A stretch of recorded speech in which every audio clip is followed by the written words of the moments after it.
On May 3rd, 2022, the internet exploded when someone leaked a Supreme Court draft opinion regarding reversing landmark case Roe v. Wade. I will be totally honest here. I did not know what overturning Roe v. Wade would practically mean in real life. I had no idea of what a Supreme Court draft opinion was or how the Supreme Court worked at all. I just knew that my social media echo chamber was enraged, and hey, yours might have been absolutely thrilled at this news. And I know there was a lot of caps lock yelling on Twitter, which is never really helpful, and I couldn't find straight answers about this whole thing and what it meant anywhere. So I made this video in an attempt to show an unbiased, non-argumentative compilation of facts of just what the situation is. No opinions, just information. Opinions will come in a different video because I cannot help myself. But for now, let's dive into the situation so we can better understand the healthcare laws that affect us and we can make informed decisions going forward. Let's go. Might be a long one, there will be timestamps, but stick around for the whole thing. It'll be fun. Okay, let's start at the very beginning. Sorry, this is my third time filming this because I'm having camera trouble, so bear with me. But really, let's start at the beginning and see what did things look like in terms of abortion laws in the United States before Roe versus Wade. Basically, all it was that abortion laws were determined by the state. 30 states prohibited abortion without any exception. 16 states banned abortion with exception. 3 states allowed residents to obtain abortions, and New York was generally allowing them. Whatever that means. Go New York, you do you. And for the purpose of today's video, it is important for you to know that the state of Texas, abortions were illegal there pretty much no matter what. That is the backdrop for our first event. 1970. Jane Roe, which is a pseudonym, by the way, it's not her real name, I had no idea about that, initiated a class action lawsuit against Texas District Attorney Henry Wade, hence Roe versus Wade. This class action lawsuit challenged the constitutionality of Texas's abortion law that completely banned abortion. Roe alleged that the Texas abortion law was against the constitutional right of privacy, which was protected by the 1st, 4th, 5th, 9th, and 14th Amendments. The exact article of the Texas law that was being challenged was Article 1196, which of course everyone is very familiar with, obviously, but just in case you aren't, I will leave it on the screen here so you can take a refresher of it. Ultimately, the courts voted in favor of Roe, and in 1971, the Supreme Court found that the Texas abortion ban was unconstitutional because it violated a patient privacy aspect. And due to the Texas Penal Code, Article 1196, being something that cannot stand by itself, this also meant that the package deal of the other articles that were with it, 1191 through 1194, were unconstitutional as well. Guilty by association, essentially. So what does that actually mean? Well, since the decision was made at the United States Supreme Court level, Roe versus Wade's court decision was now federal law. And because our country is confusing and most of us slept through civics in high school, here's how federal law versus state law works. Let's go to civics class. So federal law applies to the entire nation, encompassing all 50 states and the District of Columbia and all 14 U.S. territories. Federal laws are based on the Constitution and establish government power and seek to preserve basic rights for all citizens. State laws operate under federal law, and state laws must comply with federal laws, but they can differ state to state. State law cannot be in direct conflict with federal law, and a state law can afford more rights to residents than a federal law, but cannot reduce or restrict federal rights. Now, reading that definition alone makes me feel very validated of how much I slept in civics. But basically, federal laws are the general rules of the house, but there may be different rules for each kid in the house because all the kids are different, right? So the kids are the states here. The house rules always win at the end of the day because parents are, they have the final say so. So each kid in the house kind of gets to do their own thing as long as they follow the general rules, okay? Thank you. Civics class is now over. Is that pretty much how it goes? I hope so. Someone let me know in the comments. All right, civics class over for now. Let's bounce back to the topic at hand. So what does Roe versus Wade, what did that actually put in place in terms of abortion law? What did it change? The biggest thing was it gave people the constitutional right to an abortion. And it came out with rules within that saying that in the first trimester, pregnancy weeks 1 through 12, there could be absolutely no restriction that states could place on people getting an abortion. So anyone could get one. It was deemed that people had the right, particularly within the first 12 weeks, to have the constitutional right to an abortion. When we move into the second trimester, 13 to 26 weeks, the Roe versus Wade said that the states could put some regulations on abortions. And when it comes to the third trimester, states could completely prohibit abortions, except for emergency situations where the mother's life is at risk. Because the third trimester mark was where Roe versus Wade determined the fetus was viable, and thus it was okay for states to largely ban it. And this Roe versus Wade trimester look at how we evaluated the legality of abortion would essentially remain unchanged federally for like 21 years until the Planned Parenthood versus Casey case. During those years, states, as they are allowed, made lots of changes and new laws to abortion laws within their own state under the parameters and within the framework set up by Roe v. Wade. And it wasn't until 1992 that one of those state changes came under the Supreme Court's scrutiny in the Supreme Court case Planned Parenthood versus Casey, brought in 1992. And that case reaffirmed the right to an abortion, elective or otherwise. This case is important because it also expanded the state's right to regulate abortions when it added a new framework that states could utilize to ban abortion after the fetal age of viability, which they reduced back to 23 to 24 weeks. Remember that previously with Roe versus Wade cases, they had based the legality on trimesters in pregnancy, and you could not outright ban abortion until the third trimester or 27 weeks. So Casey versus Planned Parenthood actually gave more right to the state, saying, hey, you can now outright ban it sooner. But people still do have a constitutional right to an abortion. And one last thing that this case did was it added that states could not implement undue burden on individuals seeking an abortion. Unfortunately, they didn't clarify what undue burden was, so that was 0% helpful, since there was no way to actually say like, oh yes, that is undue or not. States could just be like, well, I think this is fine, and they had no grounds to stand on.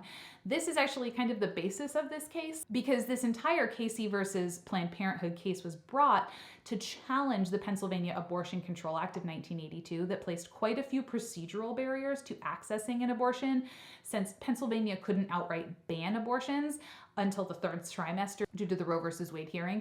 They just placed procedural barriers like having to wait 24 hours until you could get an abortion, having to have your husband approve of the abortion, and like all that type of stuff to make it harder to get one, so that hopefully people would give up and not have one. Quite unfortunately for the people who were filing this lawsuit, the Supreme Court did find that most of the restrictions under the Pennsylvania Abortion Control Act were constitutional.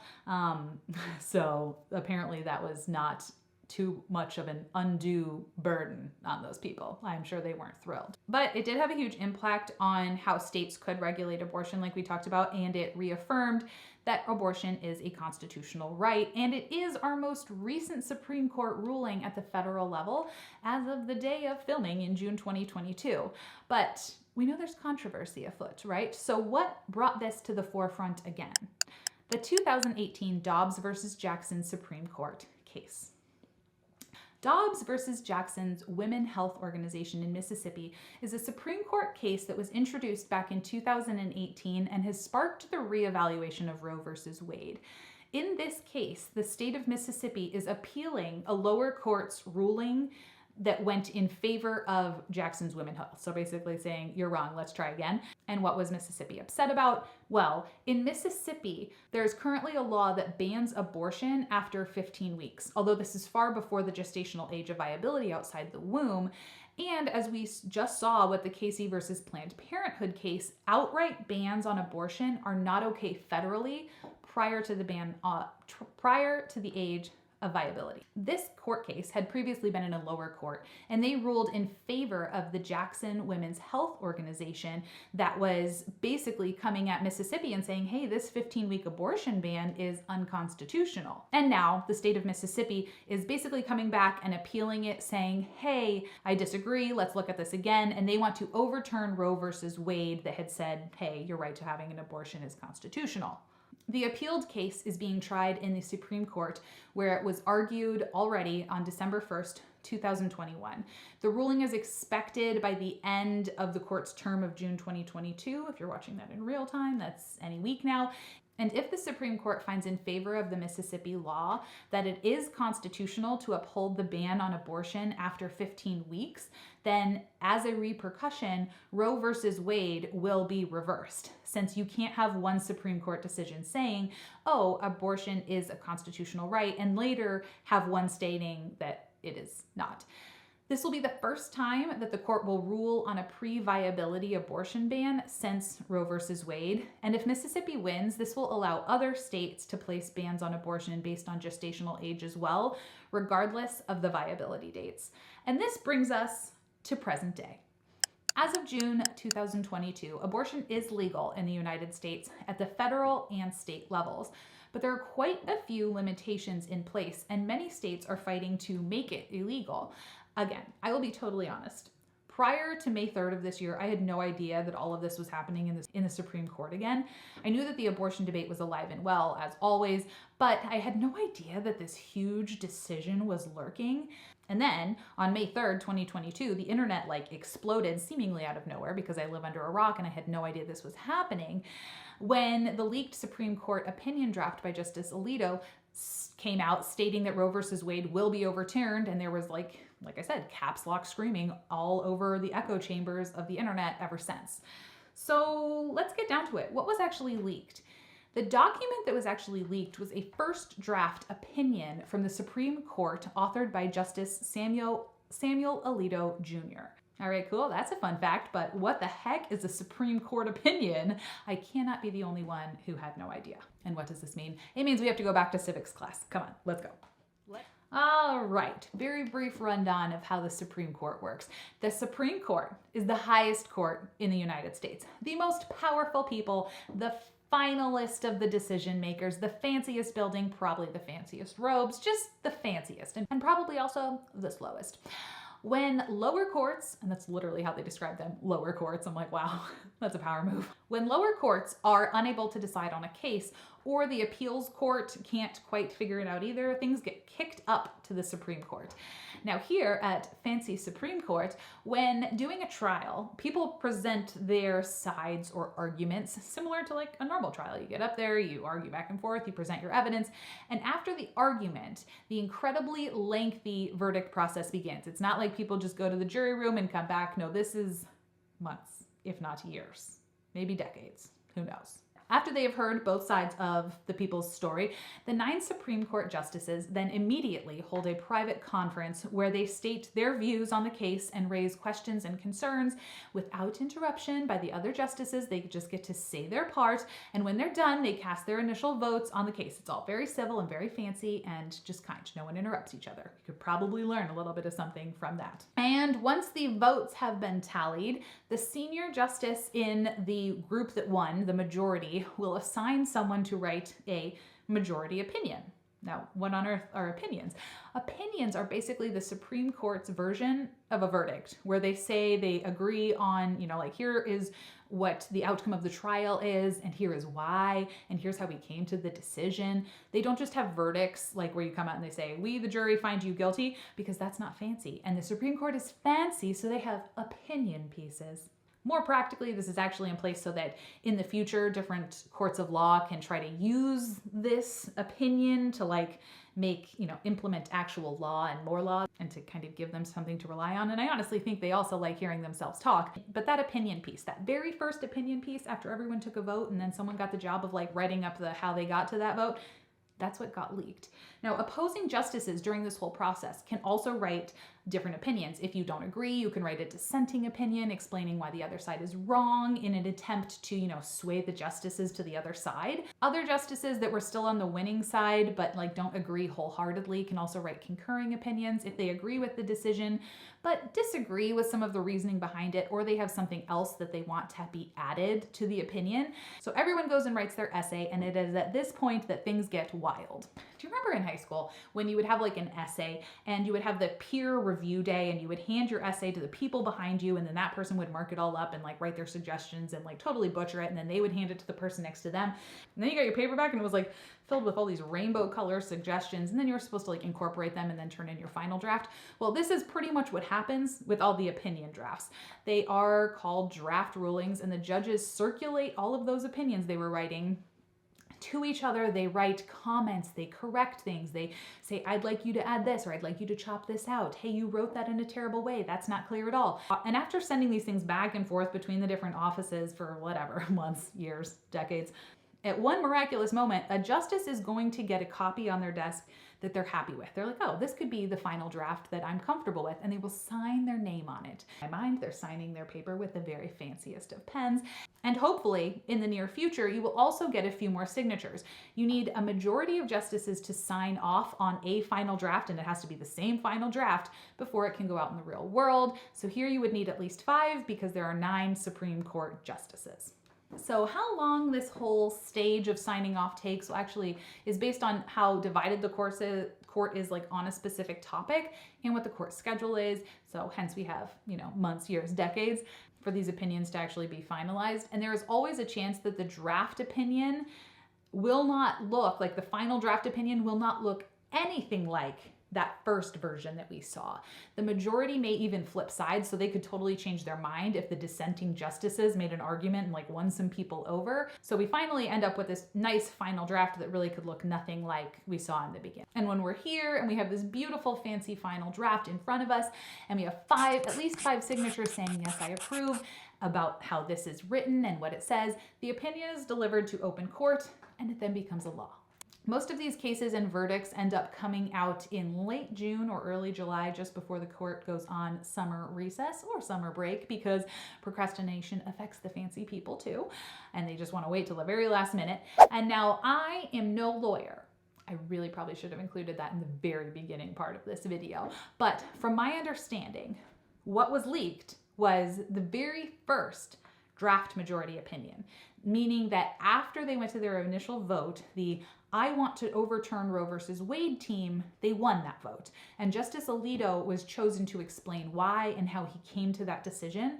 But the version that was leaked was never edited. And we have no way of knowing if any justices might have like flipped to the other side, or words could have totally changed. So just keep that in mind as we discuss, because this is not set in stone and will likely look completely different when the actual Supreme Court opinion comes out, if it even comes out to the same conclusion. Now, some of you might be like, well, is this even legit? Alas, the Supreme Court did come out with a fancy press release, and they said the following: justices circulate draft opinions internally as routine and essential parts of the court's confidential deliberative work. Although the document is authentic, it does not represent a decision by the court or the final position of any member on the issue in the case. So I think that's pretty much what I already said, but fancier. Well done, you. Now, what did the leaked opinion say? Well, the document is 98 pages long, so I did not read the whole thing, but I did scan it and get the highlights. Hopefully that counts. I didn't understand most of the words, and that's the real reason why. Now, it becomes pretty clear upon looking at the article that the way that they at least initially voted, because this is the majority opinion, was the Supreme Court initially voted to overturn Roe v. Wade. So they are siding with Mississippi in this case, saying that, hey, your right to an abortion is basically, it's not a constitutional right. And states should be the one to be able to decide the abortion laws in their area. Justice Alito holds in his released opinion that both Roe and Casey must be overturned because the Constitution does not specify abortion in its amendments. Now, I would just like you to keep in mind that the Constitution is an old document, and the very vagueness of what it is what allowed Roe and Casey to be passed in the first place. Just keep that in mind. Directly from the draft, we hold that Roe and Casey must be overruled. The Constitution makes no reference to abortion, and no such right is implicitly protected by constitutional provisions, including the ones on which the defenders of Roe and Casey now chiefly rely. The Due Process Clause of the 14th Amendment, that provision has been held to guarantee some rights that are not mentioned in the Constitution, but any such right must be deeply rooted in this nation's history and tradition and implicit in the concept of ordered liberty. Do you see why I didn't read the whole entire thing? I was like, what does that even mean? Basically, what is happening here is they are nitpicking legal things. I am not a lawyer, and I have no great detailed knowledge of constitutional law. In order to understand this section, I highly recommend going to a YouTube channel called Uncivil Law. He is a lawyer. He loves the Constitution and can explain the actual legal validity of the law and like poking holes in the bits we just mentioned. If that interests you, wonderful. I will leave it linked down below.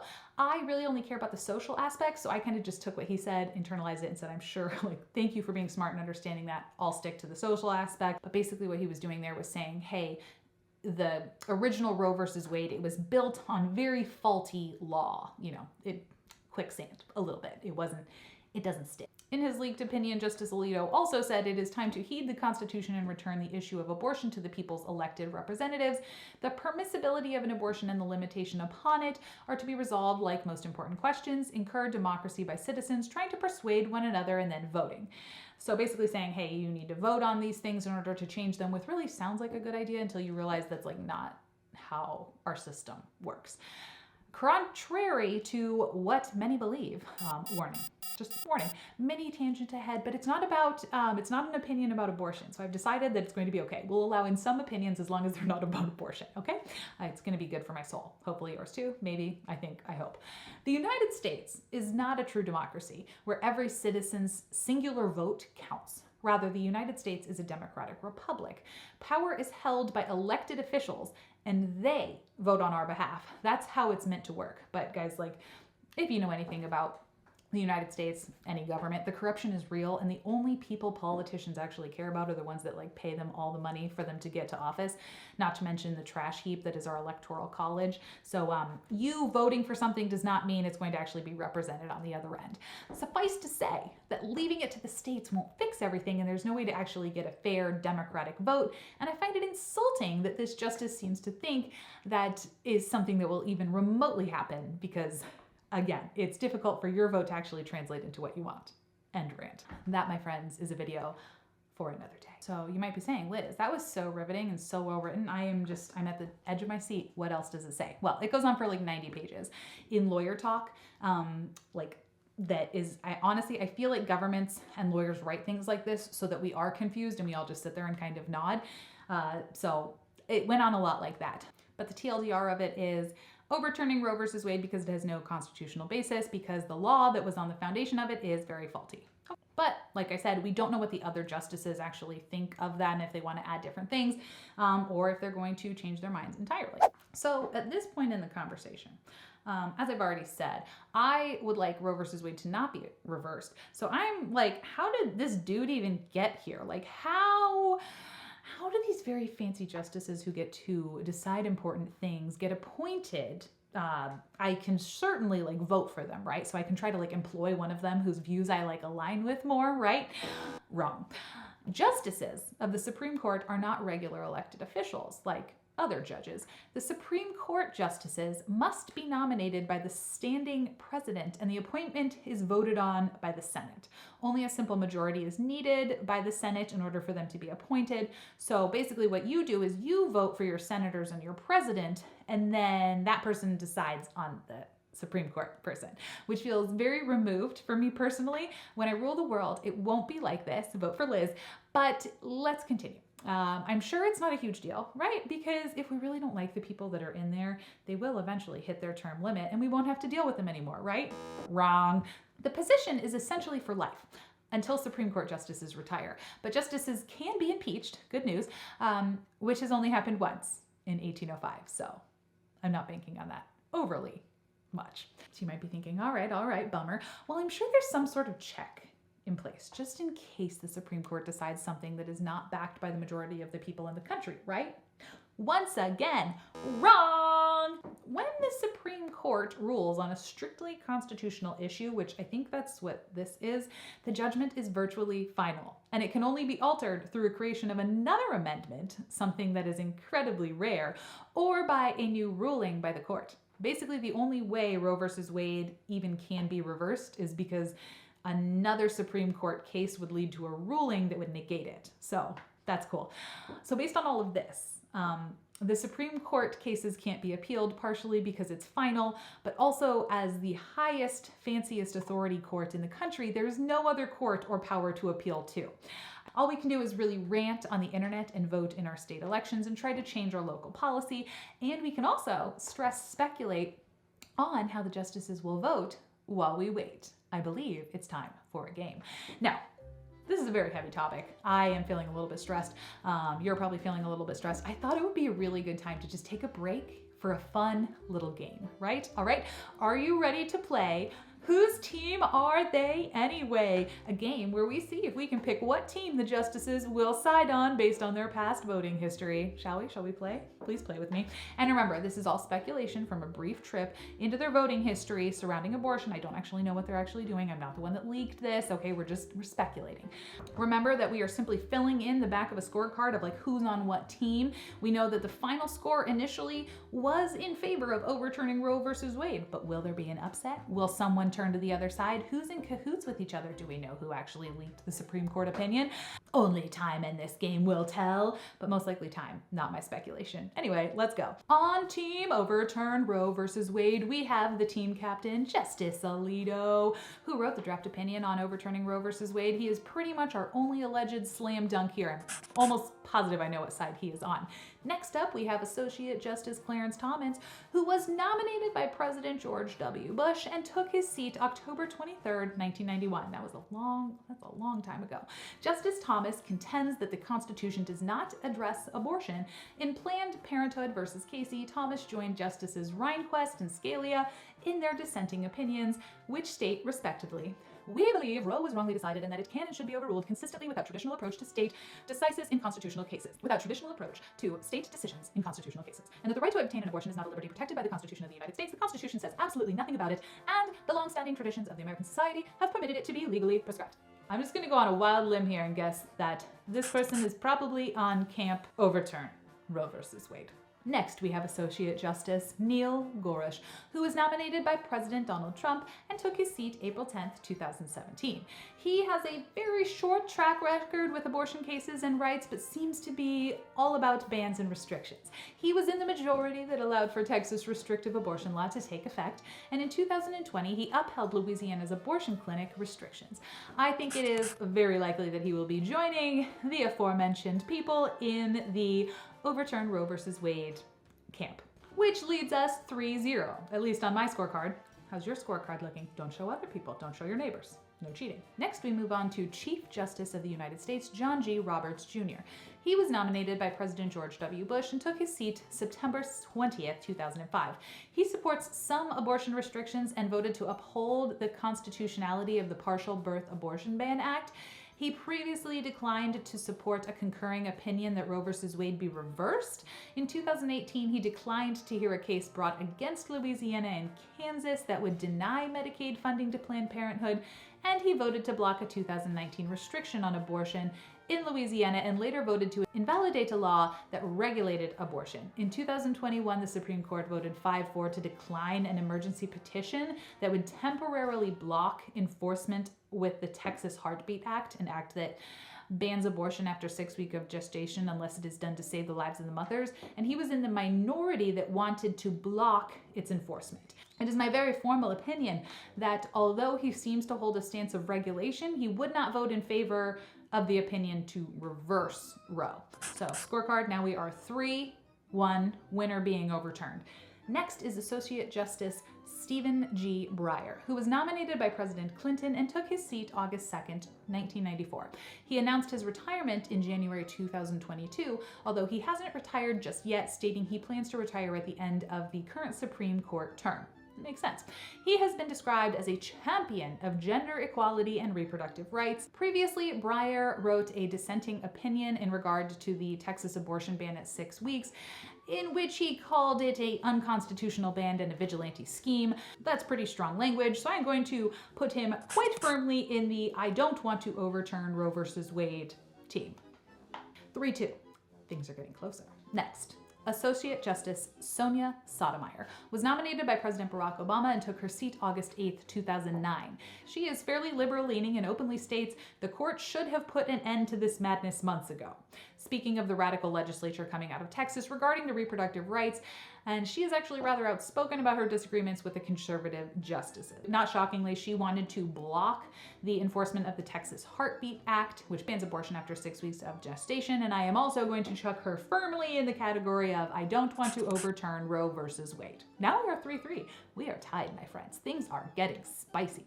Moving on to Associate Justice Elena Kagan was nominated by President Barack Obama and took her seat August 7th. 2010. She has repeatedly voted in favor of abortion rights, and she consistently encourages the importance of adhering to precedents. She was another one of the 4 Supreme Court justices that wanted to block the Texas Heartbeat Abortion Act. Therefore, we will plop her securely in the do not overturn Roe versus Wade category, actually bumping us over to a win of 3-4, now with the favor of being do not overturn Roe versus Wade. In case you're counting, you know we have 2 justices left. Let's turn this last corner and see what we can guess here. Let's take a look at Associate Justice Brett Kavanaugh, who was nominated by President Donald Trump and took his seat October 6th, 2018. He did vote in the Texas Heartbeat Act to allow it to go through, though some say he has a less abolitionist view on abortion than his colleagues. In the case of Louisiana clinics, he thought he needed more information in order to make an informed decision. More information is always better. He seems to be iffy, although he originally is seen to have agreed with the vote to reverse it. Maybe he could be persuaded. However, I'm going to put him in the camp of overturn Roe versus Wade, meaning we have come back 4-4. 1 vote left. Associate Justice Amy Coney Barrett, who was nominated by President Donald Trump and took her seat October 27th, 2020. She has only made 1 abortion-related vote in the court, and it was to allow the Texas fetal heartbeat law to take effect. She is known to have personal opposition to abortion rights, having written that abortion is always immoral in 1998. She has also stated, if I am confirmed as a Supreme Court justice, my views on this or any other questions will have no bearing on the discharge of my duties as a judge. I'm pretty sure she is going to vote to overturn Roe versus Wade, but maybe could be swayed if the right technical argument was used. She and Kavanaugh are my most likely ones to jump to the other side, maybe if a really great argument was presented, but she's going to go in the overturn category, making it our 5-4 win, with 5 going to overturn Roe versus Wade. Let me know how your scorecard looked down below. Where did you put people? Am I right? Are we wrong? How are we feeling? All right, that was a fun game. We'll see how many of us got the right answers. The prize is pride and honor. Pride and honor. Best of luck. Back to reality. So, what does this mean in real life? If Roe is reversed, that means that there are no federal rules protecting the right to an abortion up to the gestational age of viability. And the decision goes to the individual states to decide what is and isn't allowed when it comes to abortion. And that's in line with most other healthcare decisions. Actually, most healthcare decisions are made by states. Basically, what is happening here is it is a return to pre-Roe versus Wade world, and it would also result in trigger laws being automatically introduced in 13 states. What is a trigger law? I knew that was your next question. It was because it was mine too. A trigger law is designed to take effect when certain conditions are met, and it'll take effect automatically. So there are laws that would come into effect immediately in certain states and territories if Roe versus Wade is overturned. The trigger for these laws going into effect is the overturning of Roe versus Wade. And you might be sitting there being like, that's all fine and dandy, but what does this in particular mean for me? Well, that depends on where you live. The general consensus is that abortion would remain legal in about 21 states. It would immediately become illegal in the 13 trigger law states, and it would be prohibited in 11 other states and 3 of the US territories. The general trend is that like the Midwest, Central, and Southern states are likely to prohibit it. Now, it is important to remember that other than the states with trigger laws in place, this is not set in stone. And this is just based on like speculation and some predictive studies and going off of the laws that some of these states already have. And even then, all of this assumes that there will not be a revision to the Supreme Court opinion and that the opinion will actually be passed. And again, that might feel stressful because it feels like you don't have control. I want you to remember that we don't have a voice in the Supreme Court's decision, but we do have the voice in how we vote at the state level for people who support our own ideals. So, what now? We wait. The court's opinion is expected any week now, and I will update you when they come out with it. For some of you, this potential overturn is a wonderful thing. For others, including myself, Roe versus Wade being overturned would be an enormous setback and harm for reproductive health and access. And it's something I desperately hope doesn't happen. I wanted to keep this video as neutral as I could and just give facts, because it is hard to find those types of videos. And I think they're really important. Health education is so important. But if you are interested at all in how I went from being in like the pro-life camp to being pretty passionately pro-choice, do subscribe. I'm going to have that video coming very soon if it's not already out, if you're watching this in the future. And my hope is that even if you really, really don't agree with me, you will watch it with an open mind, particularly people who don't agree with me, not for the sake of changing your mind, but just to gain a different perspective. If you told me a decade ago I would be making a pro-choice video on the internet, I would have like laughed at you. But I've learned a lot in my decade of working with healthcare, and it's changed me as a human and how I view the world and how I deal with laws, dealing with human things. I'm grateful for those experiences and how they've changed me. And I think the key to having empathetic conversations that actually do things is listening to other people and gaining other perspectives. I've watched a lot of videos with the opposing views of mine in order to prepare for this video, and just for these conversations in general, because I think it's super important to understand where other people are coming from. It helps make them more real and less just like, oh, your opinion is wrong. You know what I mean? So we can actually have conversations, something that the world is seeming to forget how to do. And that's sad. And I think we should try to fix it. Anyway, thank you so much for watching this video. I hope you learned a little bit of something. Anyways, thank you so much for watching this video, and super huge shout out to my channel members for their support, which is ever so appreciated when I talk, especially about things like this that YouTube hates and sends to the bottom of YouTube hell. Particularly welcome to Joaquim, CK Medic, and Adri, the newest friends of the channel and receiver of my many random thought videos. If you would like to become a member, you can do that below, or you can improve the vital signs of this video for free by liking, commenting, and sharing, all of which very much pleases the YouTube gods and helps like pull me out, helps get it, spread the message. I hope you always remember that you, my friend, are enough. You are never alone, and you can do hard things. Until next time, bye.